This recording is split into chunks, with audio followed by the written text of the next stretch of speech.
welcome to Conscious Creators.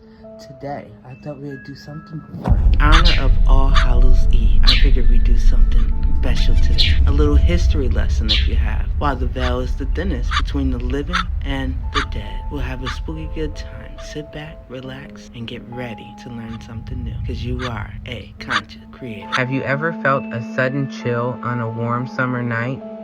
Or maybe you've caught a flicker of movement in your peripheral vision, only to turn and find nothing there. We dismiss these moments. We call it a draft. We blame tired eyes. But what if it's something more?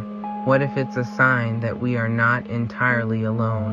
The world is full of secrets, hiding just beneath the surface of our mundane reality. These secrets have been whispered for centuries, passed down in hushed tones around crackling fires. They speak of beings who walk among us, yet are not like us. They are timeless. They are elegant. They carry a thirst that can never truly be quenched. I've spent years looking into these whispers. My name is Ms. Black Barbie, and I'm here to tell you a story. It's a story that's legendary. This isn't just a modern theory. The belief in blood-drinking entities is as old as civilization itself. In ancient Mesopotamia, they feared the Lilitu, demonic spirits that preyed at night. In the Philippines, the Manananggal, a creature that can sever its torso and fly at night, was feared. Its upper half flies through darkness, searching for victims. Let me take you to Eastern Europe, the heartland of classic vampire lore. Here, the legend of the Strigoi was a very real threat. Troubled souls of the dead who would rise to drain life from their neighbors. They were blamed for plagues and livestock deaths. Different cultures described different monsters, but the fear was the same. In China, the Jiangshi, the hopping vampire, reanimated and drawn to the breath of the living. People used mirrors, charms, and held their breath to protect themselves. These stories weren't just entertainment. They were eyewitness accounts recorded in the language of the time. Maybe different cultures were describing breeds of the same species, ancient, global, hiding in plain sight. Faced with such a terrifying threat, people didn't just hide and pray, they fought back.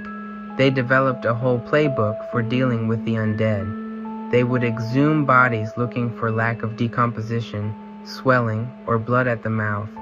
Today we know these are natural stages of decay. Then they were proof. Staking was the most famous. The stake had to be driven through the heart in a single blow. Hawthorn, ash. For extra security, they might decapitate the corpse and place the head between its feet. Garlic, holy water, crucifixes, and the curious practice of scattering seeds, millet, mustard, to keep them counting until sunrise. Imagine you're an archaeologist unearthing a skeleton with an iron rod through its chest. Archaeologists have found dozens of such burials across Europe, a chilling physical reminder. They weren't just telling stories, they were taking action, and it worked enough to be recorded. So, where did they all go? If vampires were once global, why don't we see them anymore? The answer is simple. They evolved. They adapted.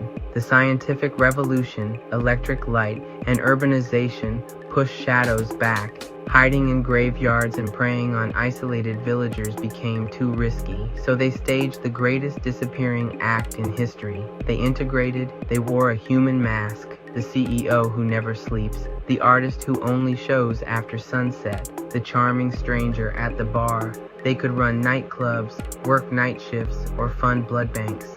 Feeding doesn't have to be dramatic, it could be discreet. Blood banks, small willing circles, a nurse taking a vial, a donor giving a little at a time. Enough to sustain, not to kill. They survive using intelligence and discretion. Look around you. Question the things that don't quite add up. Hiding in plain sight, wearing a charming smile. Maybe they're watching us right now. Of course, most people don't even know the depths of vampires in our history. They think it's all a myth, yet we have graves actually throughout the world of vampires.